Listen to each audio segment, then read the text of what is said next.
Mister, तुम इन छोटे छोटे बच्चों में तुम क्यों बैठे हो? मैडम जी हम पढ़ेंगे आपकी कक्षा में। क्या? मने की एडमिशन लेने आए हैं। अच्छा, क्या नाम है? लाल बाबू। घर कहाँ है? गोपालगंज। अच्छा, तो कहाँ पढ़ते थे? आड़ी बाड़ी में। कहाँ?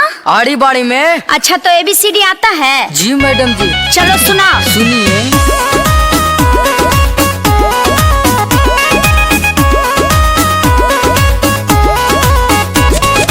ऐसे एप्पल होला मैडम जैसे तोहर गाल हो, बीसे बॉल बुझेलू मैडम जैसे फुटबॉल हो।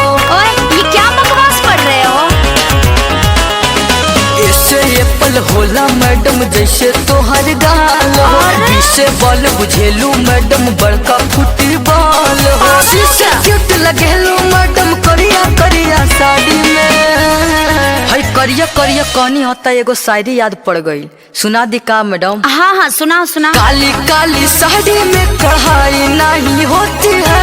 अच्छा। गर्लफ्रेंड की हाथ में पढ़ाई नहीं होती है। अच्छा। काली काली साड़ी में कढ़ाई नहीं होती है।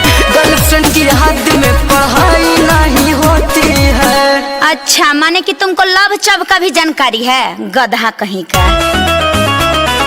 पढ़े के बेरा समय बितैला बैठ के जंगल झाड़ी में, घंटा बुझबो ABCD जब पढ़लो यारी बारी में। घंटा बुझबो ABCD जब पढ़लो यारी बारी में। कितना ले गिनती आती है, कितना ले पहाड़ा, दूधे भर बुद्धि न बाड़े पढ़ के भइला पाड़ा। ना मैडम जी, हम बहुते जानते हैं। हाँ हाँ, वो तो दिख रहा है। 100 तक गिनती आती है और पहाड़ा आता है, कैसे छोड़ी पटती है।